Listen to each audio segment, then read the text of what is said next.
કેન્દ્રીય કેબિનેટના વિસ્તરણને લઈને સૌથી મોટા અને મહત્વના સમાચાર આજે સાંજે 6 વાગ્યે જ્યારે કેન્દ્રીય કેબિનેટનું વિસ્તરણ થશે અને પહેલા પુરુષોત્તમ રૂપાલા પણ પ્રધાનમંત્રી આવાસ પર પહોંચ્યા છે। નારાયણ રાણે, સુનીતા દુગ્ગલ, અપના દળના અનુપ્રિયા પટેલ પણ પીએમ આવાસે પહોંચ્યા। ભૂપેન્દ્ર યાદવ, અજય ભટ્ટ, હિના ગાવિત, મીનાક્ષી લેખી, શોભા કરંદલાજે, ભાજપના રાષ્ટ્રીય અધ્યક્ષ જેપી નડ્ડા પણ અત્યારે પીએમ આવાસ પર પહોંચી ચૂક્યા છે। જ્યોતિરાદિત્ય સિંધિયા, પશુપતિ પારસ પણ પહોંચી ચૂક્યા છે પીએમ આવાસ પર। જો કે આજે સાંજે 6 વાગ્યે મોદી સરકારના મંત્રીમંડળનું વિસ્તરણ થવાનું છે અને પુરુષોત્તમ રૂપાલા પણ પ્રધાનમંત્રી આવાસ ખાતે પહોંચી ચૂક્યા છે। નારાયણ રાણે, સુનીતા દુગ્ગલ, અપના દળના અનુપ્રિયા પટેલ, ભૂપેન્દ્ર યાદવ, અજય ભટ્ટ, હિના ગાવિત પીએમ આવાસ પર પહોંચ્યા। સાથે ભાજપના રાષ્ટ્રીય અધ્યક્ષ જેપી નડ્ડા પણ પીએમ આવાસ પર હાજર છે। સાથે આપણે પણ જણાવીએ કે આજે સાંજે 6 વાગ્યે જ્યારે મોદી સરકારના મંત્રીમંડળનું વિસ્તરણ થશે અને આ વિસ્તરણ પહેલા આજે પીએમ આવાસ પર પહોંચી રહ્યા છે નેતાઓ અને જેમને સ્થાન આપવામાં આવવાનું છે એ તમામ લોકો પીએમ આવાસ ખાતે પહોંચે તેવી શક્યતા જોવામાં આવી રહી છે। મહત્વની બેઠક એવામાં કોરોનામાં સરકારની ઇમેજ પર ઉઠેલા સવાલનો જવાબ આપવા પાછળ મંત્રીમંડળના વિસ્તરણનું ગણિત રહેલું છે। 2024 પહેલા અર્થવ્યવસ્થા અને રોજગારી વધારવી, કોરોનાની ત્રીજી લહેર માટે પૂરતી તૈયારી કરવી, આ સાથે ડિસેમ્બર સુધી તમામ વયસ્કોનું રસીકરણ, 5 ટ્રિલિયન ઇકોનોમીના લક્ષ્યને પ્રાપ્ત કરવા માટે પણ મંત્રીમંડળના વિસ્તરણની માહિતી સામે આવી રહી છે। આ સાથે જ મંત્રીમંડળનું વિસ્તરણ કેમ કરવું પડ્યું તો સહયોગીઓની નારાજગી જોવા મળી હતી। મંત્રીમંડળમાં જગ્યા પણ ખાલી છે અને મંત્રીઓ પર જે કામનું ભારણ છે તે ઓછું કરવા માટે વિસ્તરણ થઈ રહ્યું છે। સાથે નવા ચહેરાને, યુવા ચહેરાને તક આપવામાં આવશે। કોણ બની શકે છે મંત્રી? વાત કરીએ બિહારના સુશીલ મોદી, જેઓ પૂર્વ નાયબ મુખ્યમંત્રી રહી ચૂક્યા છે, તેમને બનાવવામાં આવી શકે છે મંત્રી। આ સાથે જ જેડીયુના સાંસદ લલ્લનસિંહને પણ મંત્રી બનાવવામાં આવી શકે છે। તો પૂર્ણિયાના જેડીયુના સાંસદ સંતોષ કુશવાહાને પણ મંત્રી બનાવવામાં આવે તેવી શક્યતા જોવામાં આવી રહી છે। તો આ સંભવિત નામો જે સામે આવી રહ્યા છે તેમાં જેડીયુના સાંસદ રામનાથ ઠાકુરનું નામ પણ સામેલ છે। અત્યારે પીએમ આવાસ પર મહત્વની બેઠક ચાલી રહી છે અને એવામાં જહાનાબાદ જેડીયુના સાંસદ ચંદ્રેશ્વર પ્રસાદ કે જેમને મંત્રી બનાવવામાં આવે તેવી પણ શક્યતા જોવામાં આવી રહી છે। તો નવા મંત્રીમંડળમાં 30 નવા ચહેરાઓને સ્થાન મળી શકે છે। ઘણા મંત્રીઓને અલગ અલગ કારણોના કારણે બહારનો રસ્તો દેખાડવામાં આવે તેવી પણ શક્યતા અને મંત્રીમંડળના વિસ્તરણથી મહિલાઓને પ્રતિનિધિત્વ વધારવામાં આવશે।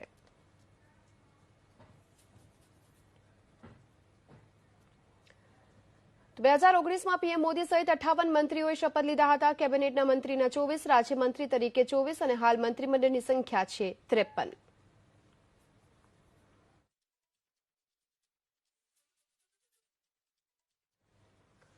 તો મંત્રીમંડળની હાલની સ્થિતિ જોઈએ તો હરસિમરત કૌરે મંત્રીમંડળનું પદ છોડ્યું હતું। આ સાથે જ અરવિંદ સાવંત, જેઓ શિવસેનાના અને તેમણે પણ મંત્રીમંડળ છોડ્યું હતું અને તેના કારણે જે ખાલી જગ્યા પડેલી છે એવામાં હવે મંત્રીમંડળનું વિસ્તરણ થઈ રહ્યું છે।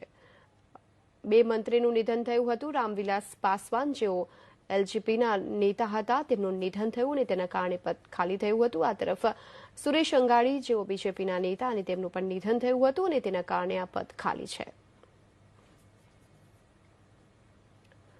આ તરફ હાલની સ્થિતિની વાત કરીએ તો થાવરચંદ ગેહલોતને કર્ણાટકના રાજ્યપાલ બનાવવામાં આવ્યા।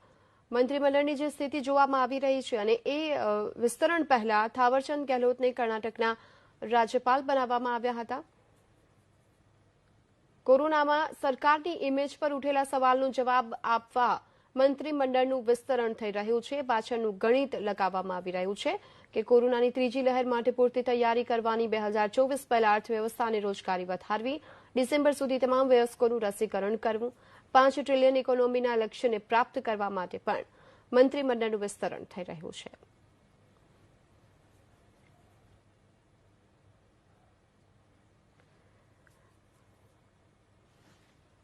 મંત્રીમંડળના વિસ્તરણની વાત કરીએ તો કુલ 30 જેટલા નવા ચહેરાઓને સ્થાન મળી શકે છે અને આ સાથોસાથ યુવા ચહેરાઓને સ્થાન આપવામાં આવે તેવી સૂત્રો પાસેથી પણ માહિતી મળી રહી છે। અને મંત્રીમંડળના વિસ્તરણ બાદ ભારતના ઇતિહાસમાં સૌથી યુવા મંત્રીમંડળ બની જશે। કારણ કે જે પ્રકારની અત્યારે નામ સામે આવી રહ્યા છે તેમાં યુવાઓના નામ सामने आ गया। कैबिनेट एक्सपेंशन में विस्तार में जगह दी गई है। आज शपथ लेने वाले मंत्रियों से प्रधानमंत्री मोदी की मुलाकात जारी है और जो नाम सामने आ रहे हैं वो हम लगातार आपको उनकी सूची बता रहे हैं। ज्योतिरादित्य सिंधिया से लेकर मीनाक्षी लेखी, अजय भट्ट, पशुपति पारस, आरसीपी सिंह, ये वो नाम, ये वो चेहरे जो इस मंत्रिमंडल में अब आपको नजर आएंगे। आइए मैं सीधे आपको लिए चलता हूं। मेरे सहयोगी नीरज पांडे इस वक्त मेरे साथ जुड़ चुके हैं। नीरज, क्या जानकारी मिल रही है, क्या ताजा सूचना आपके पास, जरा विस्तार से बताएं। कौन कौन नाम सामने आ रहे हैं जो आज शपथ लेते हुए नजर आएंगे?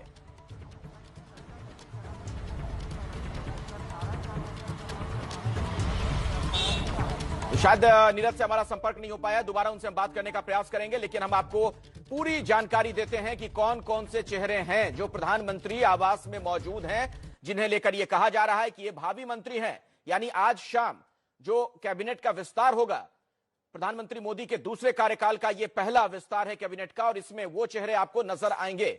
इसमें ज्योतिरादित्य सिंधिया से लेकर मीनाक्षी लेखी तक के नाम सामने आ चुके हैं।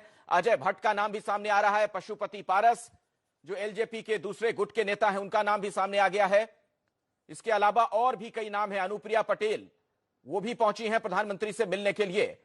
और इन तमाम नामों के सामने आने का एक बड़ा मतलब यह है कि इसके जरिए हर संतुलन को साधने का प्रयास किया जा रहा है, चाहे वो जातिगत संतुलन हो या फिर क्षेत्रीय संतुलन हो या फिर चुनावी राज्य हो।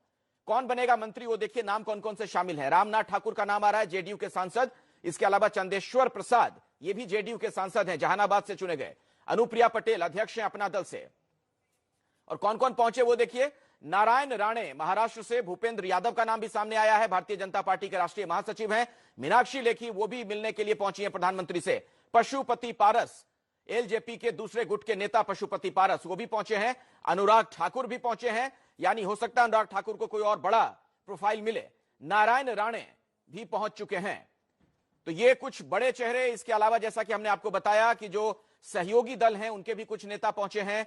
और खास तौर पर एक अहम बात इस विस्तार में देखने को मिलेगी कि जो चुनावी राज्य हैं आने वाले दिनों में, जहां पर चुनाव है, 5 राज्य, वहां पर ज्यादा फोकस किया जाएगा।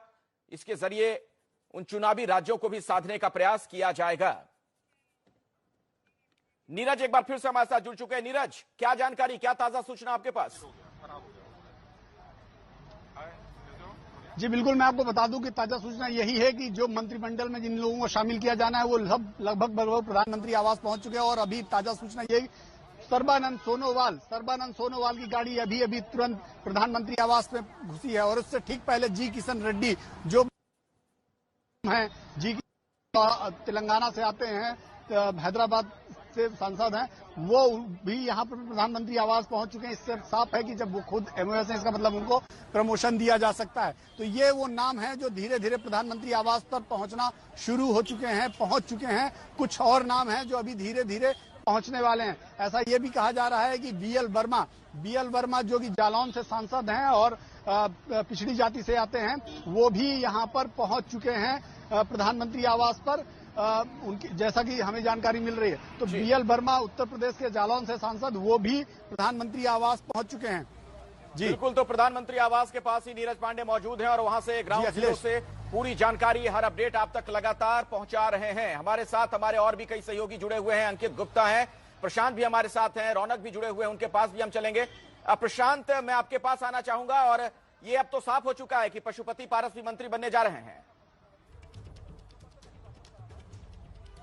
बिल्कुल, देखिए जो लड़ाई थी लोजपा के अंदर, वो उसमें अब फिलहाल अभी जीत पशुपति पारस की होती दिख रही है। अखिलेश, बिल्कुल ये साफ है, क्योंकि कुछ देर पहले बड़े ही गुपचुप तरीके से पशुपति पारस अपने घर के जो पिछला दरवाजा है उससे निकल के और प्रधानमंत्री निवास पहुंचे हैं। और इससे ये बिल्कुल साफ हो गया है बिहार की राजनीति में अब चिराग पासवान अब क्या आगे फैसला करते हैं, ये बड़ी दिलचस्प होगी देखने वाली बात। क्योंकि अब चूंकि एक बात बिल्कुल साफ हो गई है, पशुपति पारस को मंत्री बनाए जाने का मतलब है कि बीजेपी लोजपा का जो बागी गुट है उसको एक तरह से सपोर्ट कर रहा है, उसको मान्यता दे रहा है। तभी पशुपति पारस को मंत्री बनाया जा रहा है। वैसे एक चीज और भी देखने वाली बात होगी कि जेडीयू के कितने मंत्री बनते हैं इस मंत्रिमंडल विस्तार में, क्योंकि ऐसा कहा जा रहा था कि बीजेपी चाहती है कि पशुपति पारस को जेडीयू के कोटे में मंत्री बनाया जाए, तो जेडीयू के कितने मंत्री बनते हैं और वो भी देखना दिलचस्प होगा। लेकिन आज पशुपति पारस को मंत्री बना के एक चीज बिल्कुल हम कह सकते हैं अखिलेश कि बिहार की राजनीति में भी अब काफी कुछ बदलने वाला है। तो जे प्रकारे संवाददाता माहिती आपी रहा है कि जे मंत्रीओने आपवामां आवनार, जे नेताओने मंत्रीपद आपवामां आवनार छे ते तमाम अत्यारे पीएम मोदी साथे मुलाकात करी रह्या छे। एवामां पुरुषोत्तम रूपाला पण प्रधानमंत्री आवास पर पहोंच्या छे।